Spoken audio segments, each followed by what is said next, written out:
Bismillahirrahmanirrahim. Assalamualaikum warahmatullahi wabarakatuh.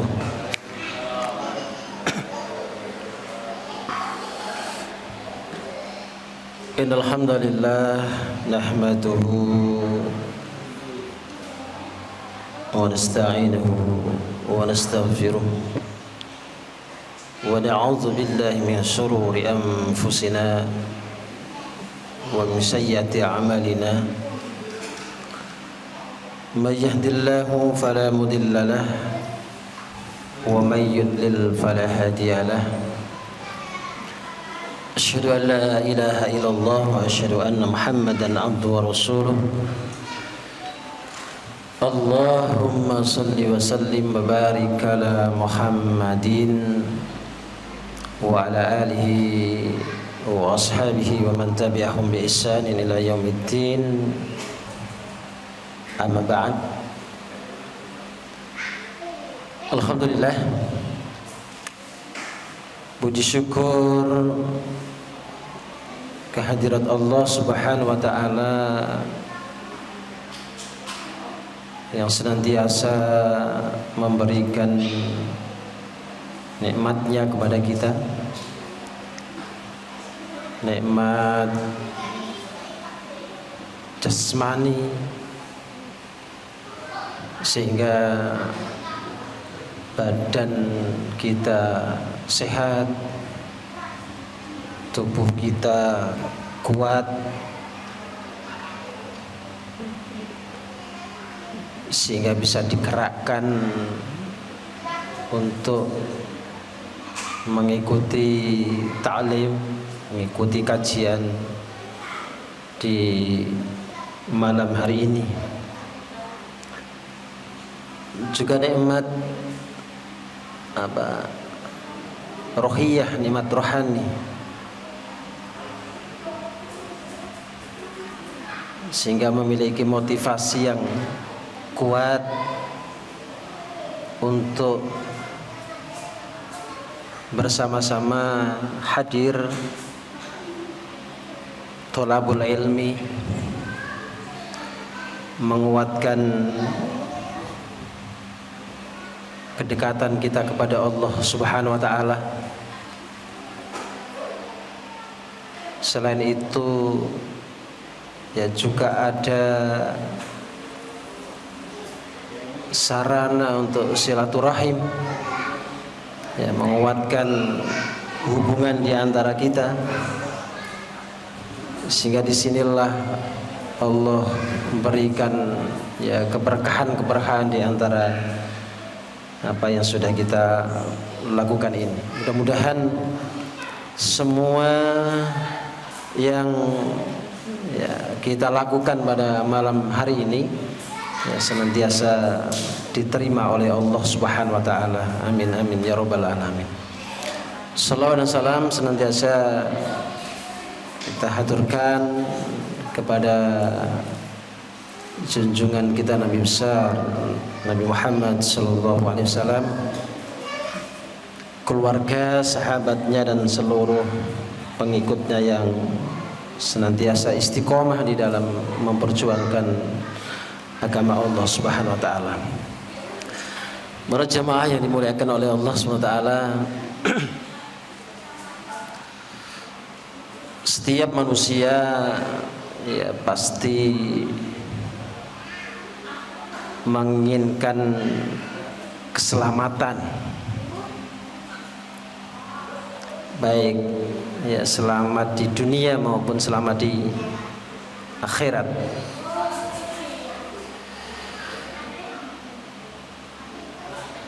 Selamat di dunia ya artinya hidup kita ini terbebas dari gangguan-gangguan, ya terbebas dari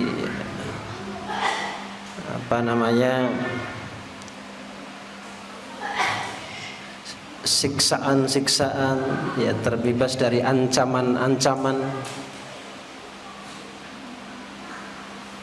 dan itu ya senantiasa kita inginkan kita menginginkan hidup yang damai begitu kan, hidup yang membahagiakan, hidup yang menyenangkan, antara yang satu dengan lainnya hubungannya juga harmonis, tidak ada permusuhan. Ya. Ada enggak kira-kira orang itu ingin hidup bermusuhan? Ya. Saya yakin sesuai fitrahnya manusia tidak ada yang menginginkan permusuhan. Pasti semua orang yang hidup di dunia ini ingin bahagia, ya, ingin merasakan ketentraman. Hubungan yang satu dengan yang lainnya ini guyub, ya, rukun. Kemudian di akhirat kelak, ya, kita juga menginginkan keselamatan. Ya, keselamatan di akhirat itu ya terbebasnya kita dari siksaan api neraka. Ya, pastinya itu ya sangat diinginkan oleh manusia, khususnya orang-orang yang mengaku beriman, orang-orang yang memiliki keimanan. Nah, sehingga hari-harinya dia hiasi dengan memperkuat doa, Rabbana atina fid dunya hasanah wa fil akhirati hasanah wa qina adzabannar. Itu doa-doa yang sering disampaikan, dimintakan kepada Allah hampir setiap saat. Bahkan setiap pada sholat doa itu senantiasa melekat. Ya, Rabbana atina fid dunya hasanah wa fil akhirati hasanah wa qina adzabannar. Karena memang memiliki harapan yang besar. Allah itu senantiasa memberikan kebahagiaan, ya, memberikan keselamatan, memberikan ketentraman, bukan hanya di dunia tapi di akhirat juga. Nah, sehingga upaya-upaya untuk menuju ke sana, ya, menuju kebahagiaan baik dunia maupun di akhirat kelak ini harus senantiasa dilakukan. Para jemaah yang dimuliakan oleh Allah SWT,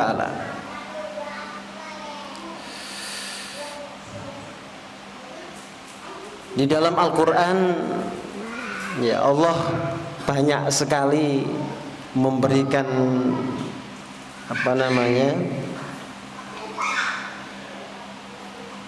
cara, memberikan metode, ya, memberikan petunjuk, ya, bagaimana agar kita ini senantiasa diberikan keselamatan.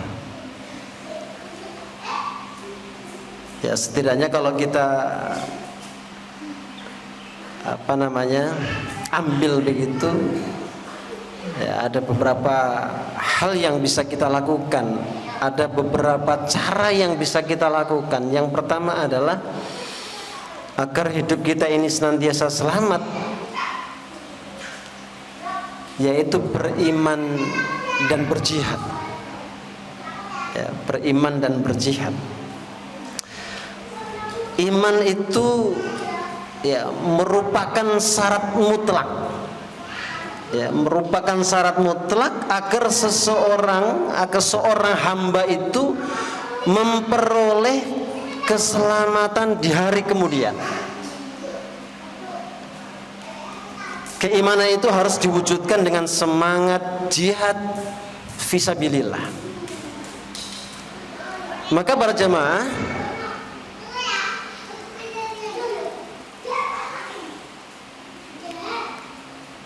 agar kita ini mendapatkan keselamatan, maka upaya pertama yang harus kita lakukan adalah bagaimana mengorientasikan hidup kita ini dengan iman.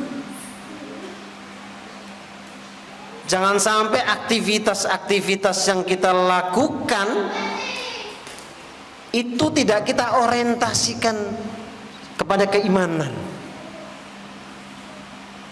Kita tahu bahwa Allah Subhanahu wa taala menghidupkan kita itu setidaknya ada dua tujuan.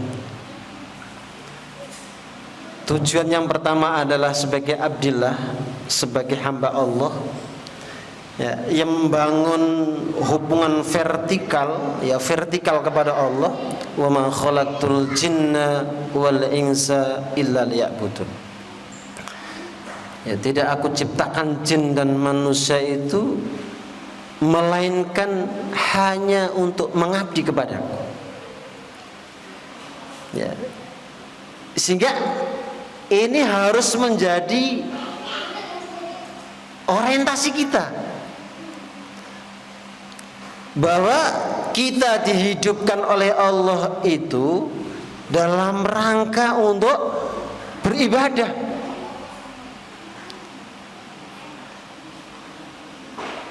Sehingga seluruh aktivitas kebaikan yang kita lakukan itu harus diorientasikan ke sana, sekecil apapun itu. Maka ya, ketika kita memahami betul apa yang menjadi tujuan hidup kita diciptakan oleh Allah ini, maka rasanya eman kalau kita ini melakukan hal-hal yang tidak ada kaitannya dengan ibadah.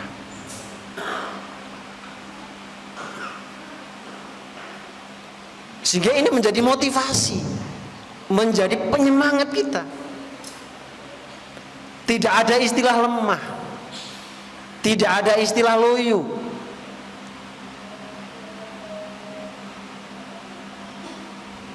Karena orientasi kita ini jelas. Ketika kita mengalami keloyoan, misalkan futur, sudah tidak semangat, kita kembalikan wa ma khalaqtul jinna wal insa illa liya'budun. Terus dibaca itu ayat, direnungkan, sehingga ayat itu menjadi penyemangat. Ketika kita mengalami loyo, kita akan kembalikan kepada diri kita, ya Allah, saya ini Engkau hidupkan. Ya, betapa banyak nikmat yang telah Engkau berikan kepada saya, sampai saya tidak bisa menghitungkan. Alangkah durhakanya saya ketika saya tidak sungguh-sungguh beribadah kepada Engkau. Alangkah ruginya saya ketika hidup saya ini saya sia-siakan.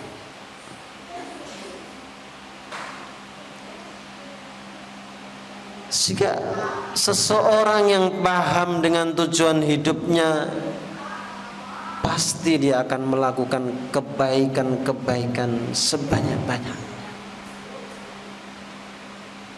Dia akan meminimalisir dari hal-hal yang dilarang oleh Allah Subhanahu wa taala. Makanya para jamaah, ini harus menjadi evaluasi, harus menjadi motivasi bagi kita. Sudahkah orientasi kita ini diarahkan ke sana atau belum? Kalau seumpama sudah, kita tingkatkan terus. Jangan sampai ada sesuatu yang kendor, sesuatu yang lemah. Ya. Karena setiap aktivitas yang kita lakukan pastinya akan dipertanggungjawabkan di hadapan Allah SWT. Kemudian tujuan yang kedua, Allah menciptakan manusia itu adalah sebagai khalifah, ya, sebagai khalifah. Wa idz qala rabbuka lil malaikati inni ja'ilun fil ardi khalifah.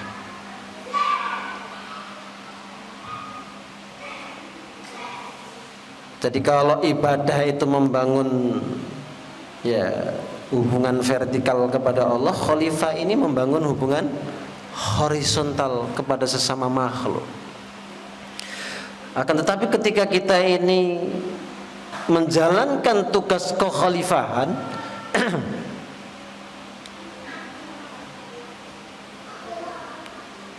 itu harus nyambung dengan tugas ibadah tadi. Ya. Karena tugas ibadah dengan tugas khalifah ini tidak bisa dipisahkan. Makanya para jamaah yang dimuliakan oleh Allah, ketika kita melaksanakan sholat, ya, itu kan membangun hubungan vertikal, membangun hubungan kepada Allah. Ya. Ketika kita melaksanakan amanah-amanah, ya, baik amanah-amanah yang sifatnya teknis, ya, di berbagai kegiatan yang kita lakukan keseharian, itu tugas kekhalifahan. Jangan sampai ketika kita menjalankan tugas kekhalifahan itu, ya, dengan alasan itu kemudian kita tidak melaksanakan sholat. Ya kan? Kan ada kerja seharian, ya, kerja seharian dari mulai pagi sampai malam misalkan, ya, sampai-sampai tidak bisa melaksanakan sholat. Ya, mestinya tidak begitu. Ya, mestinya tidak begitu. Justru ketika kita ini melaksanakan tugas kekhalifahan, ya, tugas sebagai abdillah ini juga harus kita perkuat. Ya, tugas sebagai abdillah ini harus kita perkuat. Karena ketika kita menjalankan tugas kekhalifahan itu kan banyak hal-hal teknis, banyak masalah-masalah yang kita hadapi, banyak problem-problem yang kita hadapi. Maka untuk meringankan problem, ya, meringankan masalah-masalah yang kita hadapi itu, ya, kita melakukan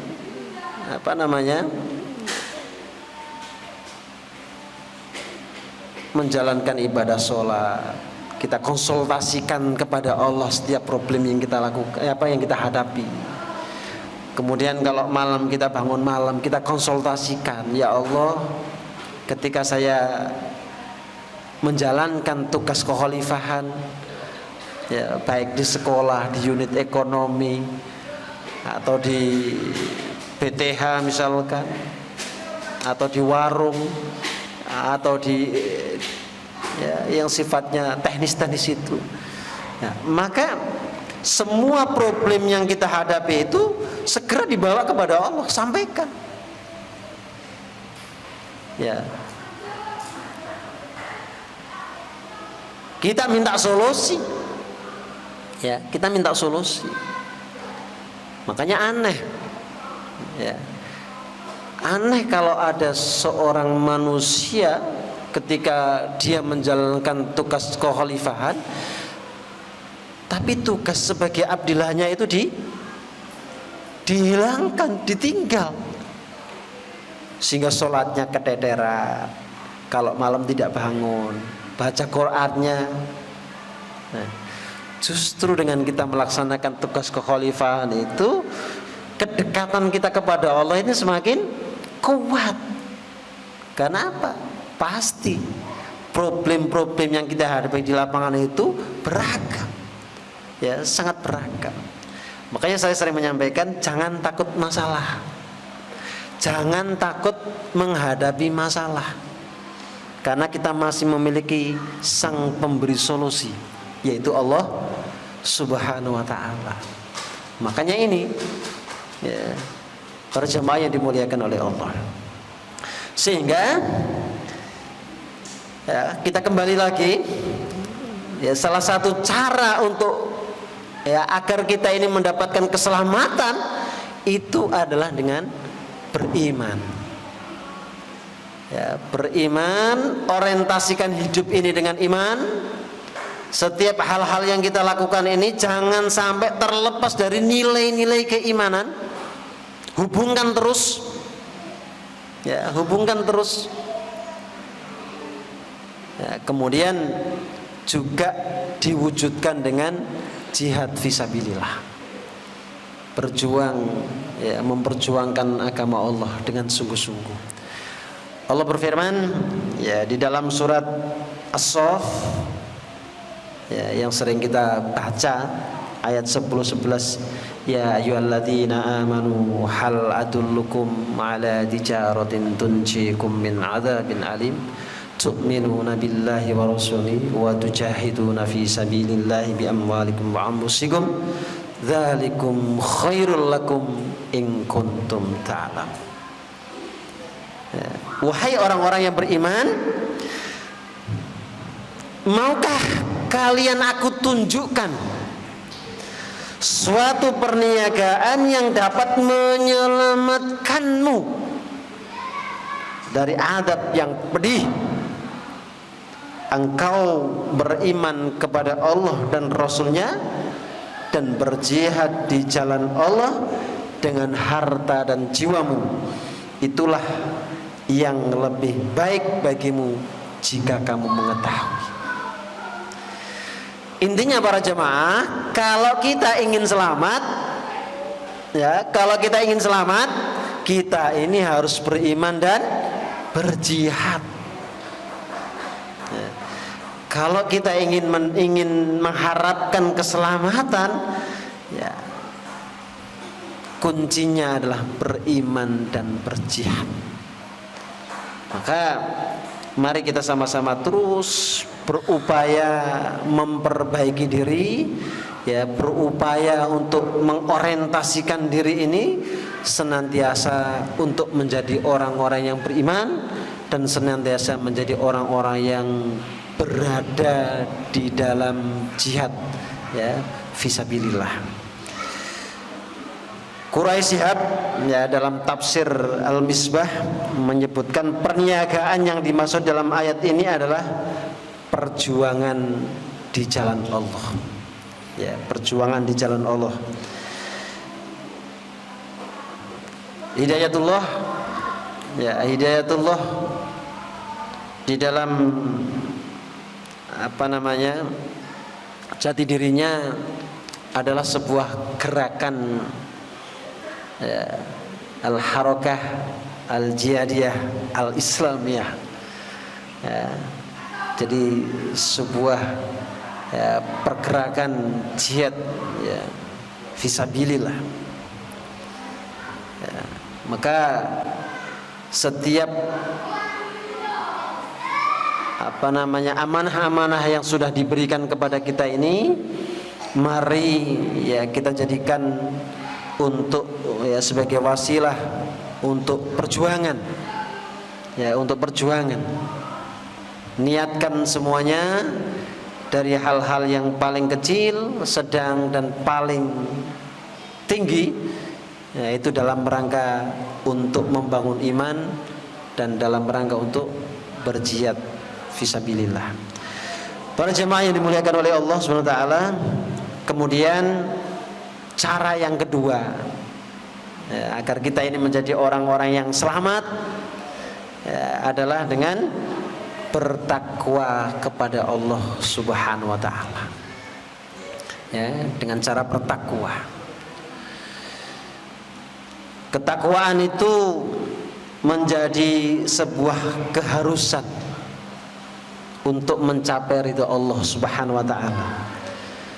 Sehingga orang-orang yang bertakwa dia berhak mendapatkan surganya, ya.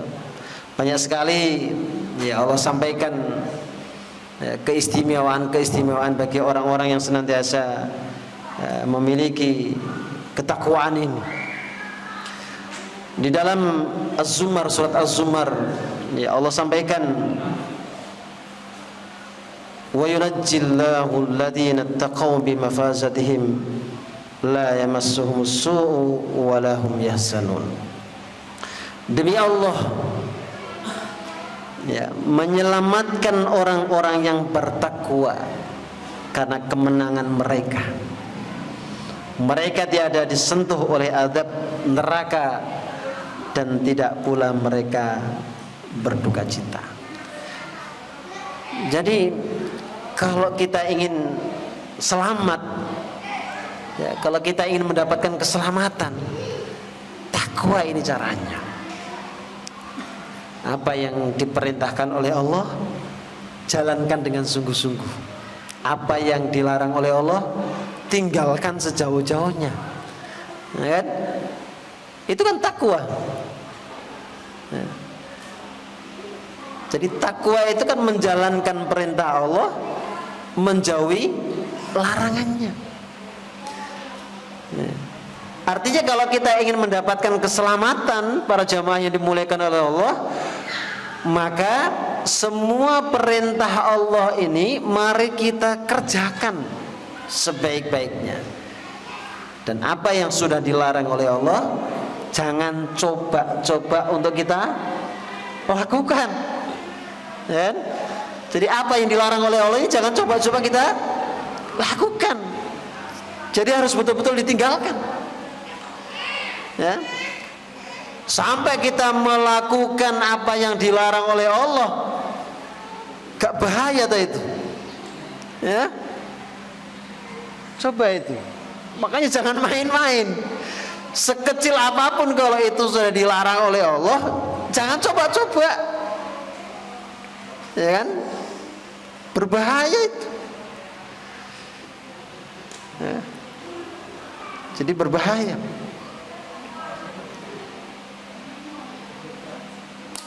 Makanya para jamaah, kita terus berlatih, ya, kita terus meriadohkan diri. Bagaimana menjadi orang-orang yang bertakwa. Ya, apa yang sudah diperintahkan oleh Allah, ya kita kerjakan. Ya, kerjakan semaksimal mungkin, semampu kita. Ya.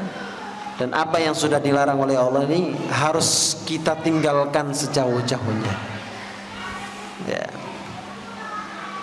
Jadi Buya Hamka di dalam tafsir Al-Azhar menyebutkan bahwa perjalanan hidup untuk mencapai takwa tidak selalu bertemu, ya, jalan datar. Ya, tidak selalu bertemu jalan datar, bertabur kembang semata. Artinya apa? Untuk mencapai ketakwaan itu tidak mudah. Ya, tidak mudah. Bahkan bisa sebaliknya. Ya. Jadi kata beliau, Buya Hamka, bahkan bisa sebaliknya, duri dan ona, akar dan rotan kadang menjadi penghalang di tengah perjalanan. Ya. Jadi untuk mencapai ketakwaan itu banyak hambatan-hambatan yang kita jumpai. Coba kita rasakanlah. Ya. Kalau kita di dalam GNH, Gerakan Nawafil Hidayatullah misalkan, salah satunya adalah bagaimana sholat berjamaah. Mudah enggak sholat berjamaah itu? Ternyata berat kan? Ternyata godaannya tidak sedikit kan?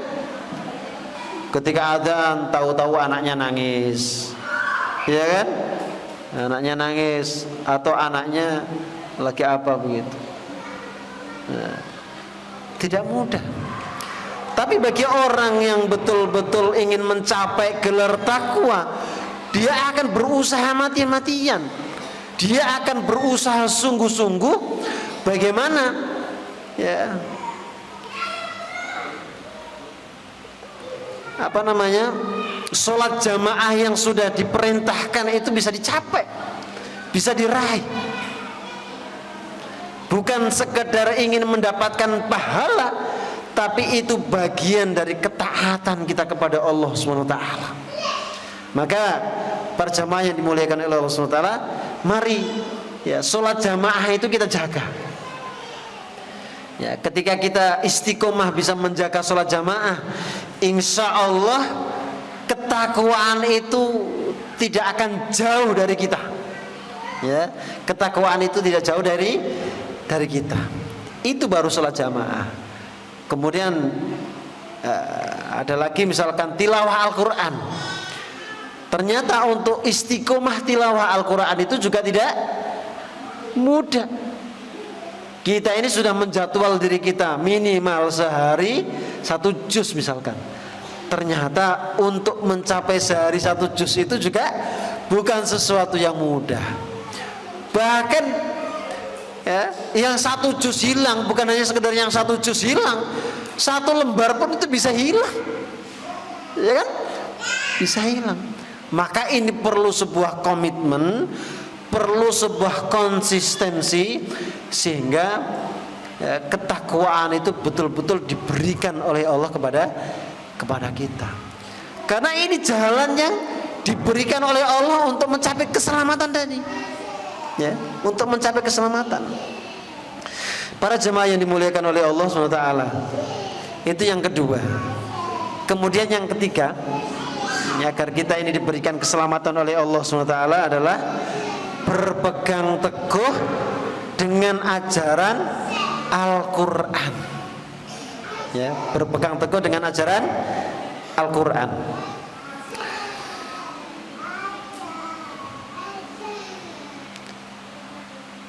Al-Quran itu ya merupakan pedoman hidup. Al-Quran menjadi penerang, ya, menjadi pelita di dalam kehidupan kita.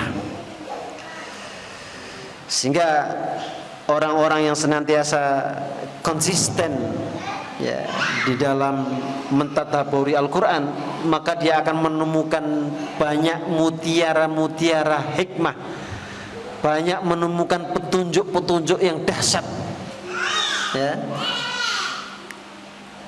yang bisa digunakan di dalam menjalani hidup dan kehidupan ini. Di dalam Al-Quran ya Allah sampaikan, yahdi billahu man ittaba'a ridwanahu subulas salam wa yukhrijuhum minadh dhulumati ilan nur biidnihi wa yahdihim ila siratim mustaqim. Dengan kitab itulah Allah memberi petunjuk kepada orang yang mengikuti keridhoannya ke jalan keselamatan. Dan dengan kitab itu pula Allah mengeluarkan orang itu dari gelap gulita kepada cahaya dengan izinnya dan menunjukkan jalan yang lurus. Para jemaah yang dimuliakan oleh Allah, ketika kita istiqomah di dalam berinteraksi dengan Al-Quran, membaca, ya, memahami, mentadaburi, ya, maka Allah akan berikan jalan keselamatan untuk kita. Kemudian Allah juga mengeluarkan kita dari gelap gulita menuju cahaya. Dan Allah juga menunjukkan kepada kita jalan yang lurus. Untuk itu ya, para jamaah yang dimuliakan oleh Allah SWT, sudah sangat jelas ya, di dalam GNH itu bagaimana tahapan-tahapan untuk mencapai spiritual yang maksimal. Salah satunya adalah dengan tilawah Al-Quran. Karena kita sadari ya, kita sebagai manusia ini, Masya Allah, ya, harus banyak istighfar, sering dibikin lalai, ya, sering dibikin lepas kontrol, ya.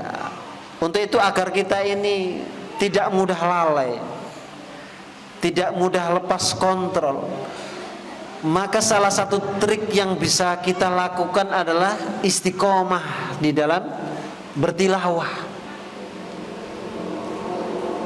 Al-Quran bukan sekedar dihafal, ya.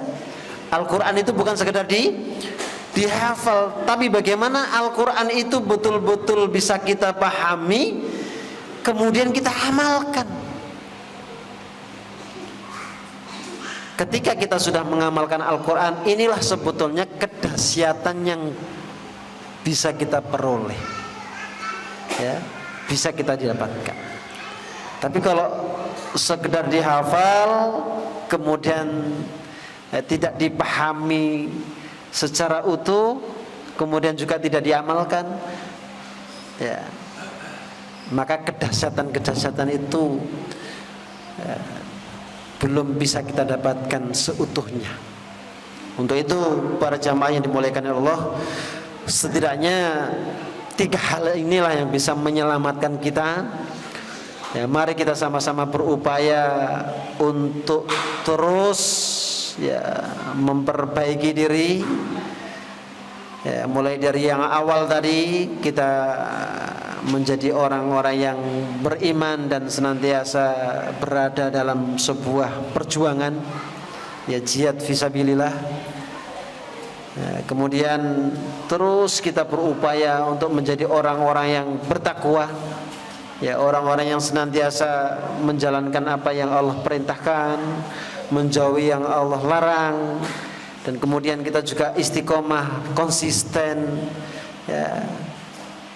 Dan yang terakhir, kita senantiasa istiqomah untuk berinteraksi, ya, dengan Quran. Terus bertilawah, membaca Al-Quran, memahami, kemudian kita berusaha untuk mengamalkan. Para jamaah yang dimuliakan oleh Allah SWT,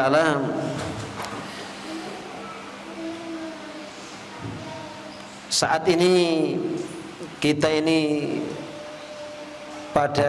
masuk pada tahun 2024. Artinya usia kita ini bertambah, tapi jatah hidup kita ini berkurang. Iya kan? Usia kita bertambah, yang awalnya 52 sekarang menjadi 53. Artinya jatah hidupnya ini sudah, kalau misalkan Allah jatah hidup kita di dunia ini hanya di usia 60. Artinya kalau sekarang kita ini memiliki usia 52, nah, kemudian masuk 2024 ditambah 1, 53, jatah kita tinggal 7 tahun. Ya, jatah kita tinggal berapa? 7 tahun. Pertanyaannya, bekal apa yang sudah kita persiapkan ketika sewaktu-waktu Allah itu mengambil nyawa kita?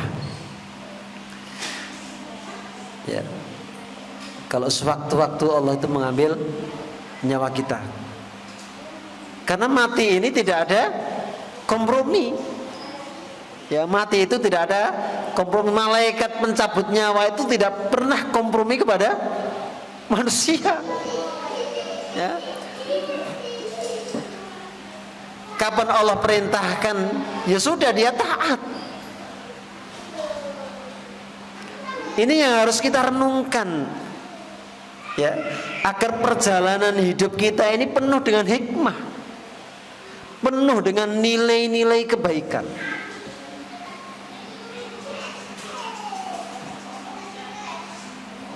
Karena sifat manusia itu seringkali lalai.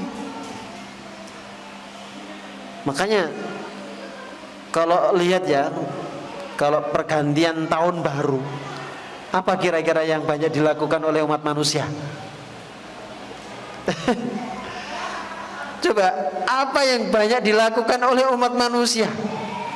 Padahal mestinya pergantian tahun baru itu sebagai sebuah sarana muhasabah, evaluasi diri. Apa sih yang sudah saya perbuat di tahun 2023 kemarin, dan apa sih yang mau saya perbuat untuk 2024. Jadi catatan-catatan 2023 ini sebagai modal agar kehidupan kita di tahun selanjutnya itu lebih baik, bukan malah menurun, ya, apalagi malah melakukan hal-hal yang banyak sekali dilarang oleh Allah, sehingga hidup kita ini menjadi tidak berkualitas. Ketika hidup ini sudah tidak berkualitas, artinya posisi kita ini juga tidak berkualitas. Ketika posisi kita ini sudah tidak berkualitas, terus apa yang mau kita persembahkan kepada Allah coba? Ya, apa coba yang mau kita persembahkan kepada Allah? Ini menjadi pertanyaan yang serius. Ya, ini menjadi pertanyaan yang serius untuk kita, agar hidup kita ini senantiasa terselamatkan, agar hidup kita ini senantiasa terjaga. Maka ya, para jamaah yang dimuliakan oleh Allah SWT, mari kita terus bermuhasabah, merenungkan diri, merenungi diri. Ya, kalau sekarang misalkan saya ini sudah berusia 48 misalkan, ya 48. Sementara Nabi menyampaikan usia umatku itu antara 60 sampai 70 tahun. Ya, antara 60-70 tahun. Itu pada umumnya. Sementara ada orang-orang itu yang meninggal di usia-usia yang masih muda. Ada di usia-usia yang sebelum menjelang 60 tahun. Ya kan? Makanya sekarang masih muda ini jangan merasa aman, jangan merasa nyaman. Apalagi yang belum menikah, jangan merasa nyaman. Ya kan? Oh, saya belum nikah, insya Allah hidup saya masih panjang. Belum tentu. Ya, belum tentu. Jadi ini menjadi perenungan bagi kita. Ketika kita banyak merenung, kita banyak mengevaluasi diri, maka ada persiapan-persiapan yang kita lakukan. Ya, persiapan-persiapan inilah yang menjadikan hidup kita punya makna, hidup kita menjadi berkualitas. Saya yakin kalau kita ini hidupnya berkualitas, maka ketika kita menghadap Allah pun pasti akan menjadi orang-orang yang berkualitas. Ya ayyatuhan nafsul mutmainnah, irji'i ila rabbiki radiyatan mardiyah, fadkhuli fi ibadi wadkhuli jannati. Barangkali ini yang perlu saya sampaikan, kurang lebihnya mohon dimaafkan. Hadanallahu wa iyyakum ajmain. Assalamualaikum warahmatullahi wabarakatuh.